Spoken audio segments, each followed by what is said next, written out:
Welcome to Mamahood After Trauma, where healing and mamahood intersect. I'm Emily, your host.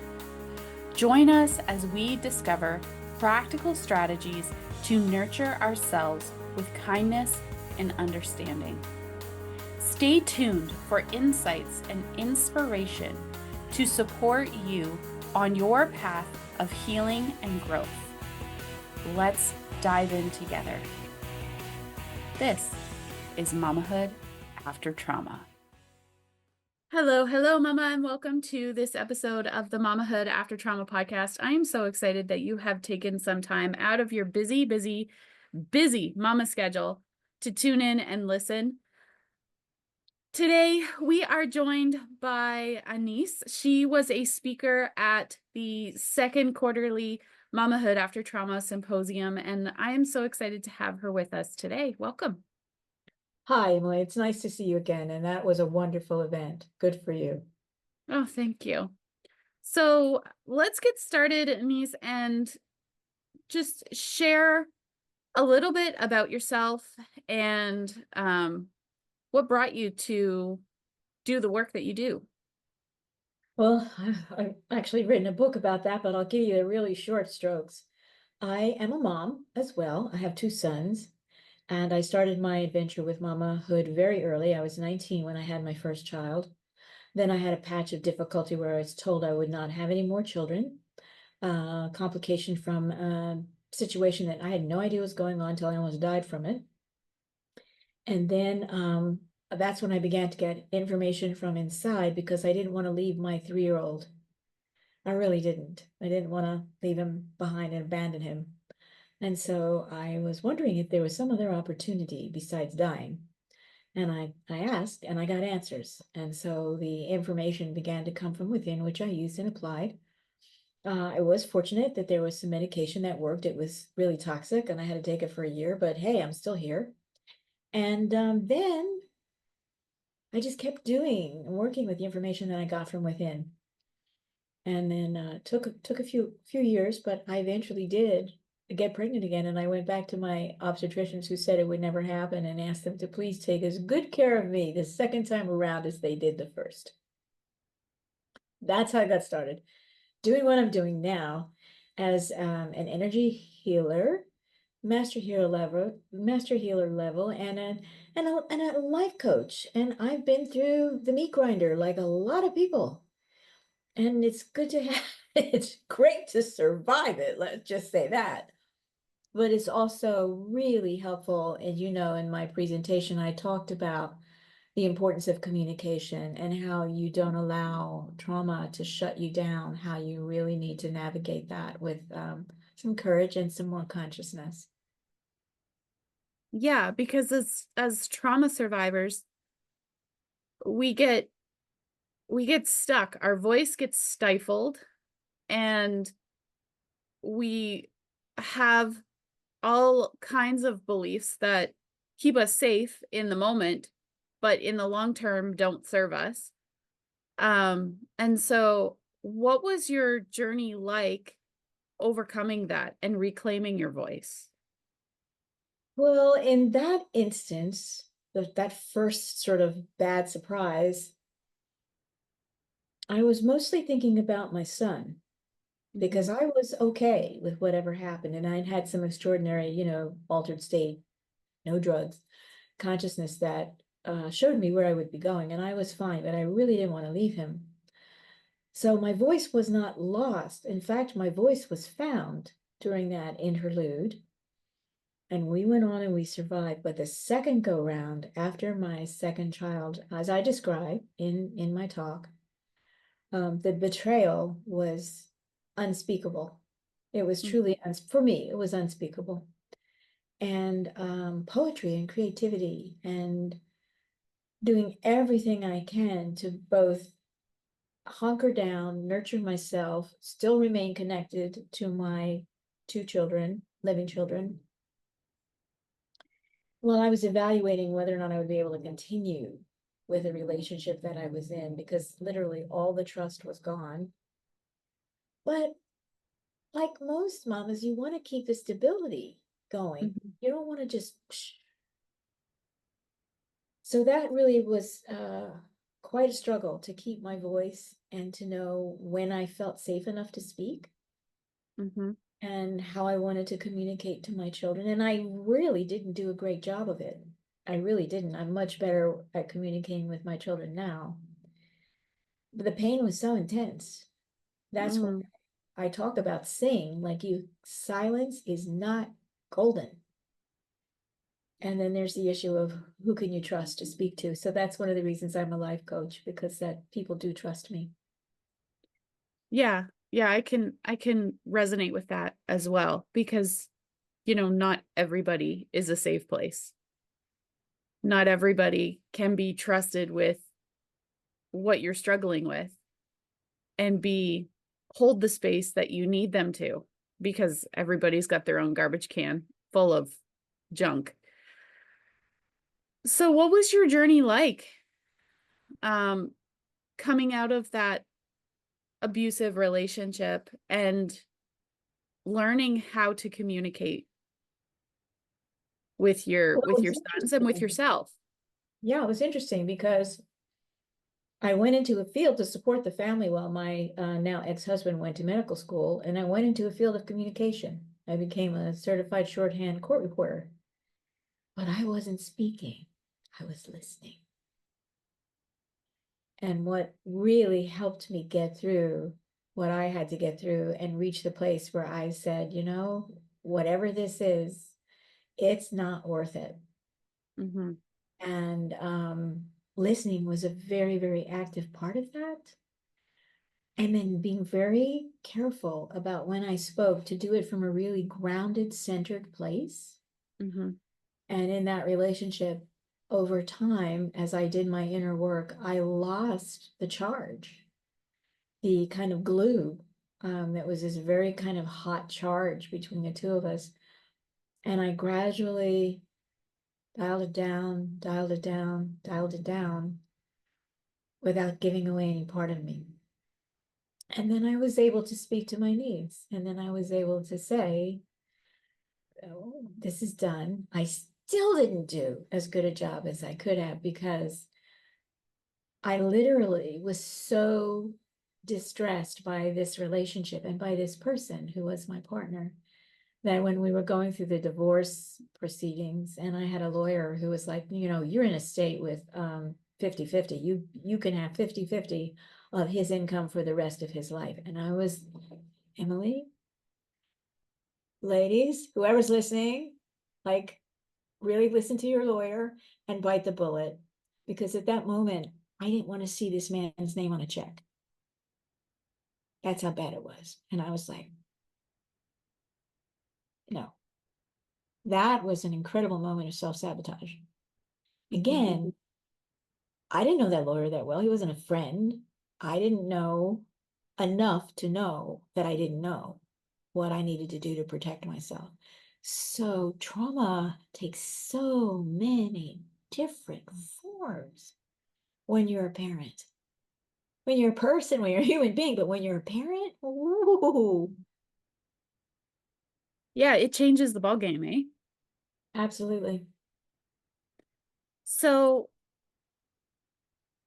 what would you say to the mama who is listening, who maybe is in that toxic relationship, who's struggling with feeling heard, feeling seen, using her voice? What would you say to her? Thing, silence is not golden. Mm-hmm. Keep yourself safe. Look for groups. Maybe you need to go to a community center. Maybe you need to go to a safe house. Maybe you need to look in your local community for there's always a group where you Mm-hmm. could go, and at least you can go and sit. Maybe you can find a babysitter and you've got, grandma or whoever will watch the kids or for a little bit, and you can go and sit and feel. Mm-hmm. Just feel what you need to feel in a space where nobody's going to be judging you. Mm-hmm. Nobody's going to demand that you feed the group with your information. You come in as you are, and you stay as you are. That helps to rebuild trust, because I think that's the critical factor. For me, I was left literally the only two people in my life I could trust at that point were my children, and I was the adult. Mm-hmm. Yeah. Find a place, take your time. Sometimes our families are not willing to be our allies for a lot of reasons. Our family members are not going to be there for us. Yeah. Does that sound like a reasonable thing to suggest? Yeah. I mean, let's dive in for a second to Sure. element of trust, because be being a trauma survivor means that your trust has been broken once, twice, 100 times Mhm. by those people that you really believe that you should be able to trust, whether it's Correct. a spouse or a parent or another family member, those people that you're really supposed to be able to trust. And it creates a minefield. That's a great way to put it, Emily. It and you never know with your next thought or your next word Mhm. if you're continuing to put the energy outside of yourself. You never know what's going to blow up. So what I learned in this process was I needed to go back to right here.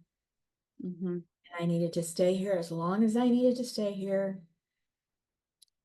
I didn't need to share if I didn't feel safe, but I Mhm. needed to stay here because one of the things that I can say, so I'm so grateful today, is that I am 100% connected to who I am, and to what I consider to be my source. I did not allow that trust to be broken. And that became the foundation for me being able to find a little tiny, Mm. okay, I'm going there. I'm going to work with that. I'm going to focus on that. And then my time as a professional listener really did me well because I had learned how to listen and I could tune everything out that wasn't right here. Yeah, I think one of the biggest things for me was learning how to trust myself, Mhm. and learning not to doubt my inner voice, my intuition, whatever you want to call it, Yeah, because as little kids, when we're in that trauma, we're taught that's not the right thing to listen to, and it's not safe, and blah blah blah blah blah. But learning how to come back to that and trust what your body is telling you is true, that is huge. that's the key. That's why I really, when silence is not golden, Mm-hmm. we're primarily looking at communications outside of ourselves with other people with whom we might be seeking some support and some real caring, which we may not have available. But you can also sing inside Mm-hmm. and you can talk to yourself inside. And in my coaching and my healing work, I mean, I am a 100%, you gotta keep a journal. Absolutely. Absolutely. Absolutely. So that's key. Because that's when you can break the silence within your own pain Mm-hmm. and give what your feelings are. Every word, every name, every mouth, wash your mouth out with soap expression. It's in your journal. Nobody's going to see it but you. And it does liberate your neurocircuitry Yeah. to, and you may spend, depending on the nature of the trauma, this may take you a couple of years. Mm-hmm. And meantime, you're being a mama. Yeah, but you've also got that safe place of Yeah, your journal to get the feelings out, because the last thing you want to do is keep the feelings in because they're going to come out one way or another. If it's the way you choose or the way your body Mhm. just manifests it in disease or dysfunction, it's going to come out.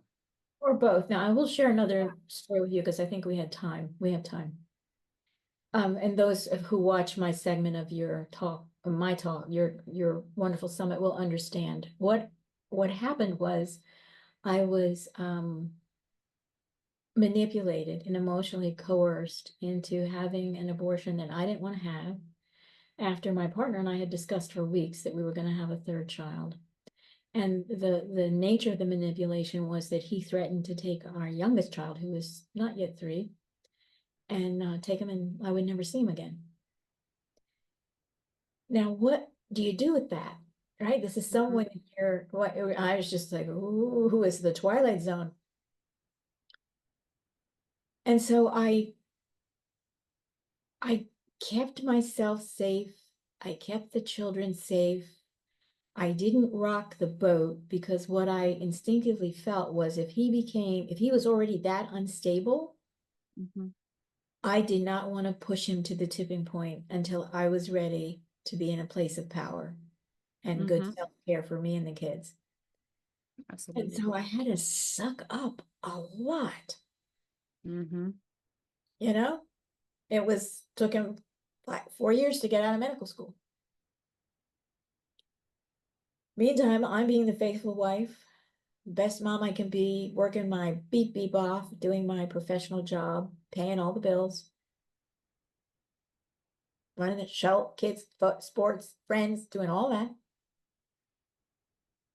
And then we went home the first year after we moved out of state, which I didn't want to do, but he wanted to get us away from whoever could possibly be a support. We went back to visit my family for a holiday, and we were watching. I missed the film Sophie's Choice when it was out in the theaters, and it looked. I love Meryl Streep. I thought, oh, this is something I really want to see. And we rented the video, and we're all sitting together in my mother's living room, and this is my family home, watching this movie. And if you haven't seen this movie, I do. If you've been through any kind of trauma, I do suggest it because it can help you reframe a point of emotional release, but you may want to do that by yourself or with someone you really trust. Well, there's one scene in this film where I'm going to give it away. Spoiler alert. Sophie arrives at a concentration camp with her Oh, 2 children. And a man, unfortunately, in the film, who looked very much like my partner, just goaded her. It's like, oh, didn't Jesus say, bring the little children unto me? Which one of your children? And she's faced in that moment, and she knew what would happen. And she had her younger daughter on the one hand and her firstborn Jan on by her side. And in that moment, she had to choose. I lost it. yeah. I started screaming and howling and weeping uncontrollably. Boom, like that. I just lost it. And I ran upstairs to one of the bedrooms and it was impossible. It would just all came out. And I wanted to not, I mean, I already didn't know what my kids thought about what was going on there. And so it was interesting because and I think that my partner kind of sort of got how much he had hurt me. Kind of, sort of, maybe, not fully. And my mother stood in the doorway and never made a move to comfort me or ask me what was the matter because she had been part of the betrayal. So you've got to get it out. Yeah. And you've got to get it out in a way that you can speak about whatever it is, if you need to, which I recommend you do, to your Mhm. children. You don't have to give them the details, but you have to validate the feeling. Yeah. And this things happen and we can be very sad. This is part of life. I love you. You're okay. I'm going to be okay. but it needs to be acknowledged. Mm-hmm. Do you agree? Absolutely. Yeah, my kids will often ask what my childhood was like, and I tell them, guys, you guys are living a very different kind of childhood than mommy did when she was little. Um, different eras, but they're growing up in a healthy Yeah. household, and I did not. Um, so I try to explain to them that, there were people that hurt mommy, and so mommy didn't get to do a lot of things like you do.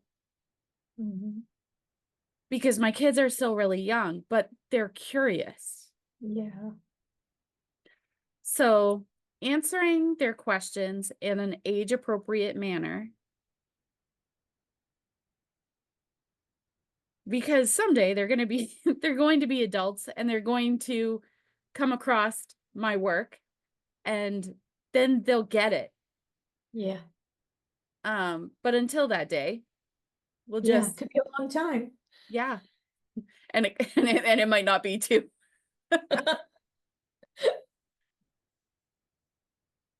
Yeah.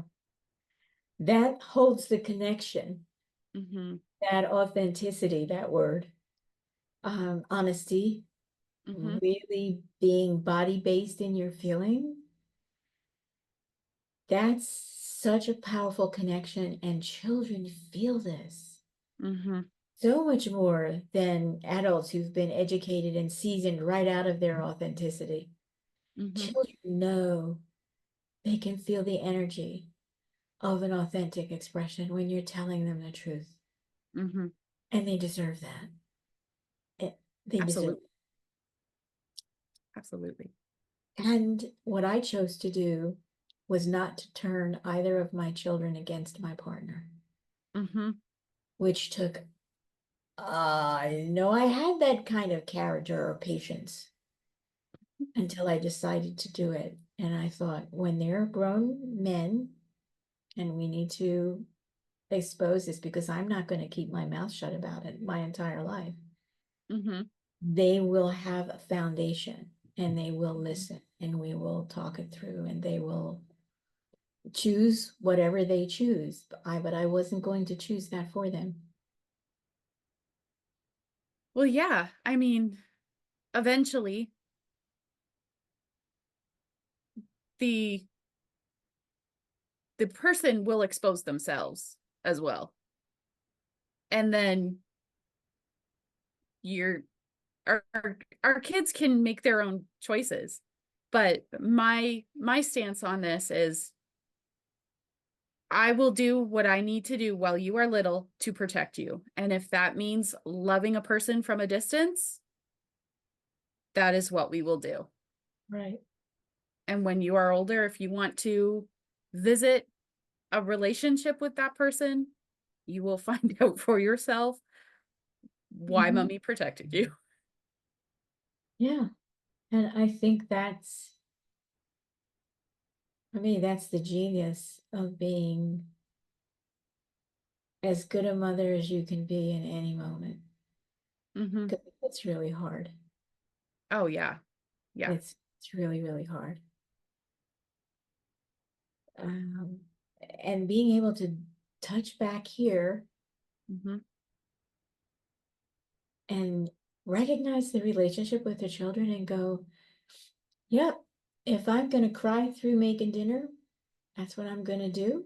And we can have a conversation about that. And all I could do is say, I'm really sad and I'm using onions, but they need to be fed.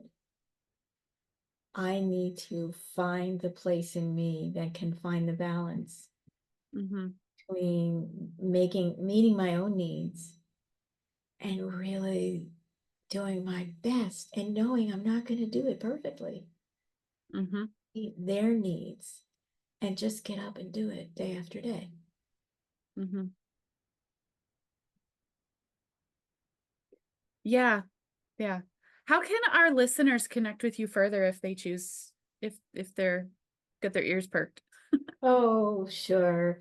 You can find me on Facebook, Anaiis Salles, and I'm also on LinkedIn, and I am absolutely blessed to work with so many clients, and I do work with women and men who need a safe space Mm. and a wise space, Mhm. a space where you make your own discovery, and I'll just light up and nod my head when you do it and let you own it. Yeah, so you can find me, and I do have a book. This is helpful for some people. I don't know if it's going to be in the upright with video, but it is The Living Spiral of Transformation. And it's discovering the power in your diverse, unique DNA, because I kept going here. And in my book, I do give a fairly good account of what happened, but also some techniques and some tips and some ways to use journaling, to use creativity, to just keep it moving, doing this, and not allow yourself to become toxified or ossified or disconnected by giving your essence. I don't even think it's power. I think it's your essence. Your essence of who you are is so sacred. And even in the most difficult of circumstances, when you want to get quiet and go in here and breathe, you will, your body will be your best friend. Mhm. It really will. Your body and your heart. Well, thank you so much for joining me today, Anise. It was a pleasure speaking with you. If you are listening and would like to hear Anise's presentation from the symposium, you are able to go to my website. I will put the link in the show notes and get lifetime access to the replay.